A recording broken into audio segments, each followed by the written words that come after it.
The explosions in Israel and Hamas are echoing here in India. The political cauldron is boiling, and even as Indian government stands firmly against terror and with Israel, parties have picked sides. Day after calling Israel Prime Minister a devil, AIMIM Chief Asaduddin Owaisi has called a protest public meeting on the 23rd of October in Hyderabad against atrocities in Gaza. And while he has made it clear that no political speeches will be allowed at the event, Assam Chief Minister Himanta Sharma says the prayers are clearly tied up with the upcoming Telangana elections, even as New Delhi has taken a balanced stand on this issue. Owaisi जी ने जो रखा है इस प्रस्ताव की सारी opposition MP सबको invitation जाएगा। सब ऑपोजिशन एमपी को लेके वो गाजा जाए और हमास के लिए लड़े, उसका मेरा यही एडवाइस है। हैदराबाद में बिरयानी खा के काहे का ये सब ड्रामा करते हो? आपको जाना है तो गाजा जाओ। सर, ऑपोजिशन एमपीज ये बार-बार कह रहे हैं कि हम पैलेस्टाइन के साथ हैं, हम गाजा के खिलाफ, लेकिन पैलेस्टाइन के साथ हैं। आप पैलेस्टाइन का खिलाफ नहीं होना चाहिए। Let you B with Palestine, but what about the terrorism? What about the hostages? What about the killing of innocent kids? इसका बारे में आप कुछ नहीं बोलेगा। तो ये तुष्टीकरण नहीं है तो और क्या है? A similar public meeting to raise voice against the violent oppression by Israel has been called by the I.N.D.I.A SP in Mumbai. Abu Azmi has called for a dua of prayers to be held on the 20th of October for the people of Palestine. BJP has once again alleged appeasement as a reason behind this move. 20 अक्टूबर जुमा की शाम में फलस्तीनियों की आज़ादी और Israel का फलस्तीन की ज़मीन पर नाजायज़ कब्ज़े की मुखालफत पर एक तजवीज़ पेश की जाएगी। सिर्फ उस इस्लाम जिमखाना के परमाइसेस में हम दुआ का एहतमाम करेंगे और सारी दुनिया से गुजारिश करेंगे कि इस लड़ाई को ख़त्म किया जाए। भारत में भी सुनामी आई, दक्षिण भारत में सुनामी आई, गुजरात में लातूर में भूकंप आई, हजारों लोगों की जाने गई, लेकिन अबू आजमी जी ने भारत के लोगों के लिए कभी दुआ नहीं मांगी। मेरी निवेदन अबू आजमी जी से है कि भारत के लोगों के लिए भी दुआ मांगे। We've seen pro-Israel rallies that have been held across the world, from Athens to Colombia to Philadelphia. People have hit out the streets and chanted pro-Israel slogans. In Colombia, people have protested against the government for its anti-Israel stand. All right, and we're seeing, in fact, a protest being taken out in Hyderabad. In fact, there are women who have gathered at the Dargah ground in solidarity with Palestine. Israel and USA flags were seen at the entrance, kept for being trampled upon by people coming inside the ground. Let's go across to Soumit for more on this. Soumit, now this is a very, very significant statement that is being made. We've seen protest rallies take place across the world, and in Hyderabad, once again, a similar rally where they're actually literally stamping on flags of Israel and the United States. Well, Madhav, like you said, protests are going on across the world, but, in the Hyderabad city, for the first time openly, they have come out, we can say, because, earlier few students, this organization has organized a protest, few students, 5 to 10 students, they managed to come, but they are not the, residents of Hyderabad or this Telangana state, but, these women, they are native of Hyderabad's whole city, and also, they keep supporting Muslim issues, and they keep pressing, these kind of Muslim issues, and they ask they ask several leaders to come out and support Muslims whenever these kind of issues raise. And today, when these Muslim women, actually they are the supporters of one of the organization which is under scanner of the police, we can say, because several people were picked up by the police earlier who were the part of this organization, and right. These women are the supporters of that organization, and we couldn't name it, but they've called in for the protest, and they have organized a prayer, and they have put this Israel as well Soumit, as the flags. Thanks so much for joining us with that quick update. We'll keep coming back to you for more and more details on this particular story. But for the moment,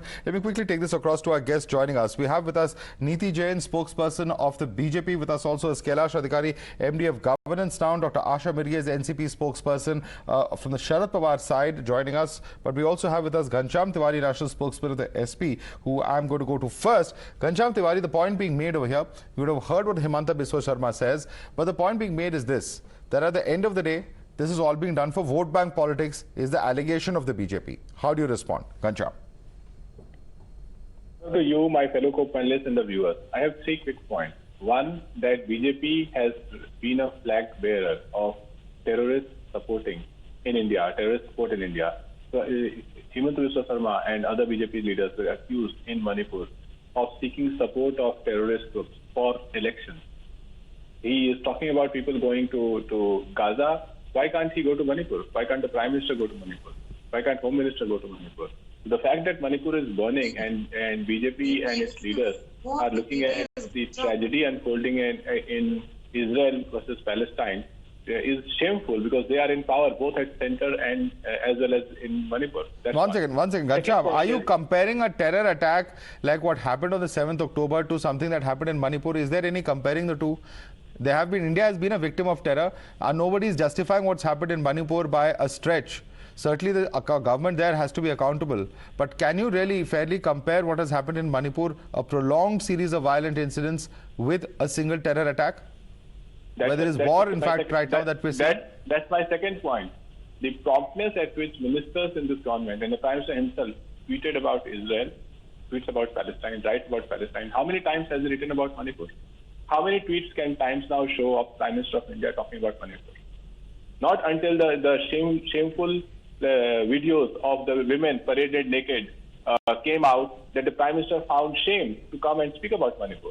So I'm not comparing. It is the unaccountability of the Prime Minister that is for everyone to see. And my third point is that the carelessness with which the Indian media, with the pro-BJP Indian media, is reporting in a one-sided manner. And the right-wing ecosystem in India is adding to disinformation of the tragic war and tragic circumstances between Israel and Palestine. None of your 3 questions have answers have responded to the charge of BJP that this is vote bank politics happening. You have not responded to that question, Ghanshyam.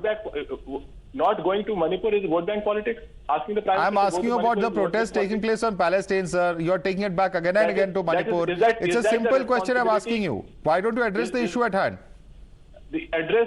I am responsible as a political party towards people of India.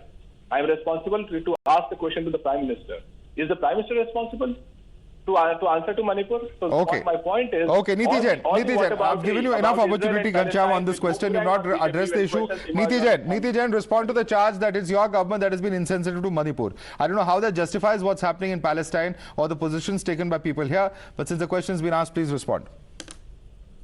Madhav, either Ghanshyamji does not have enough reason to support the stand of his party and the entire opposition altogether, or he himself does not believe in the cause that his opposition parties are standing for, because he clearly did not respond to what you have been asking. Today's debate is not about Manipur, but in one line, I will tell you the situation in Manipur today is better. The Home Minister was there, so please do your research before you come and start shooting allegations on just about everybody.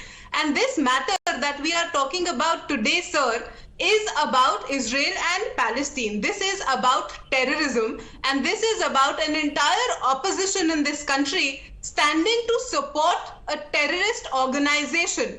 And that remains the bottom line. That is a simple question that I'm asking. Why is it that here in India, you are standing for Gaza today and not before 7th of October?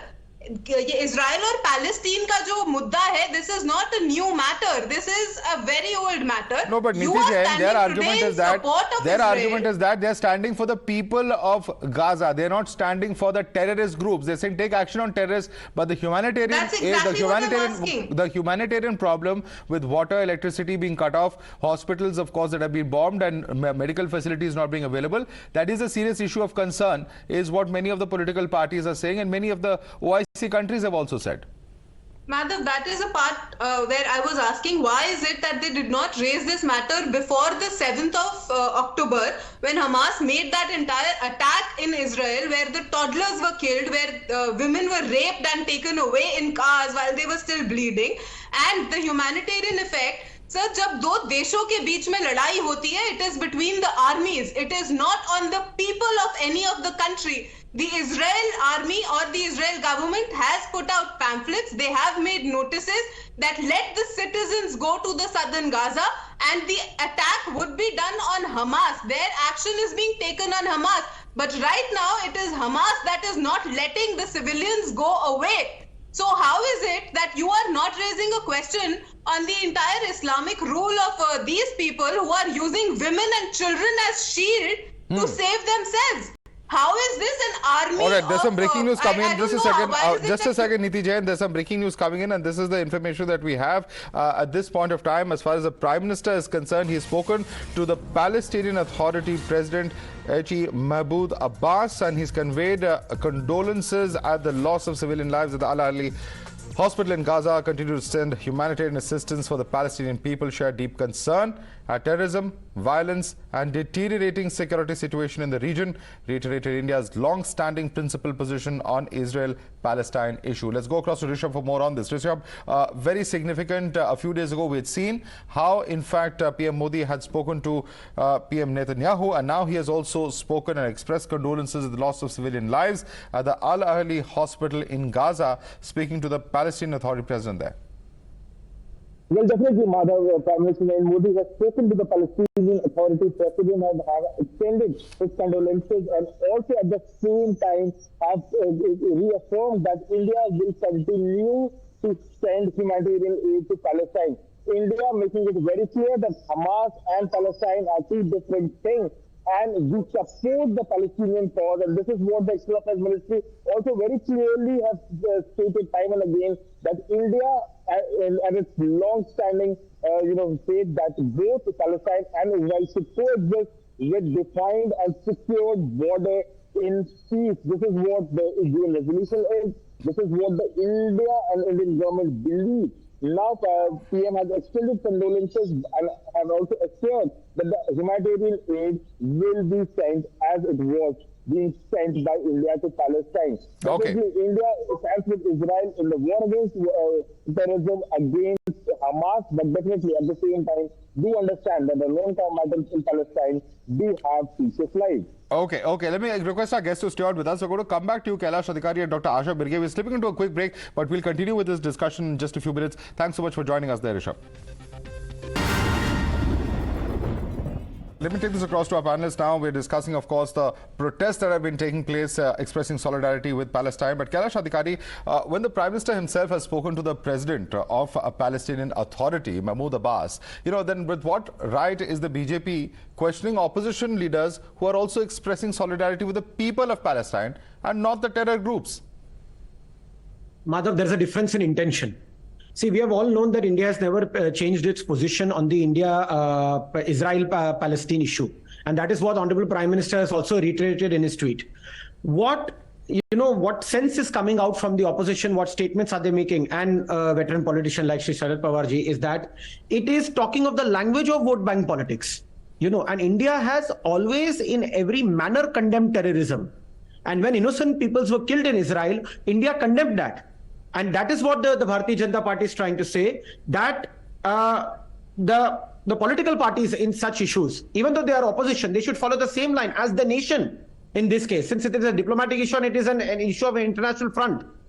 And the difference that you spoke about is all about intention. Here what the solidarity marches or people putting their feet on the Israel map, what is happening, or on the US map, is all with the very bad and ill intention of luring to vote bank politics, which has always killed them, and they are not trying to understand that. The intention is vote bank politics. Dr. Asha Birge of the NCP is also with us. Dr. Asha Birge, and I don't know if you've seen the statement of Krishna Hegde that we just played out. He says that thousands of people lost their lives in South India, witnessed tsunami and earthquake in Gujarat. Abu Azmi never prayed for those people of India. I request him to pray for people of India. So saying that you're concerned about people outside of India, but what about your own fellow countrymen? And therefore the subtext again is nothing but vote bank politics here. Dr. Asha Birge. Please unmute yourself and speak, ma'am. We can't hear you, Asha ji. Please unmute yourself. Sorry, I took a second for you. I will take 2-3 minutes. I was told here that this issue or this discussion is on the statement done by Hemanji Biswa for Supriya Ji Sule disrespecting her. Okay, we are talking on Palestine and Israel. It's related to the same, ma'am. It's related to the same thing. This Palestine and Israel, this matter is, this Palestine land is acquired by the Israel, and with these many days, 2,500 people were killed. Okay? But on 7th of October, these Palestinian people, they attacked, terrorist attack was there on Israel, and 1,400 people were killed. Both are wrong. I will say, both are wrong. What our Honorable Sharad Pawar was saying... You're comparing a terror attack to something that's happened over several years. No, that is a... Why are you equating the two? I'm not equating. You're from Mumbai, ma'am. You know what a terror attack is. You've seen 26/11. So isn't that a word? You're virtually justifying a terror attack. This is where the BJP says that there is a problem with what is being said by certain opposition leaders. Not all of them. You can express solidarity with the people of Palestine, no problem. But when you start drawing parallels, that becomes very problematic. If you listen to me completely, you will understand not I am comparing or justifying that terrorist attack, and not my Honorable Sharad Pawar ji justified or praised that terrorist attack. Terrorist attack is something which is not to be appreciated, not to be justified, or not to be. हम उसका निषेध करते हैं. But what Sharad Pawar was saying, कि in this matter, we should make ourselves either neutral. This our Honorable PM's stand was showing that Israel is innocent. No one of them is innocent. That's what I wanted to say. Okay, we'll have to leave it there. We'll have to leave it there, but that's pretty much the position that's been articulated by the Ministry of External Affairs, Niti Jain, Kailash Adhikari, Dr. Asha Mirge, and Ghanshyam Tiwari. I'd like to thank all of you for joining us this evening.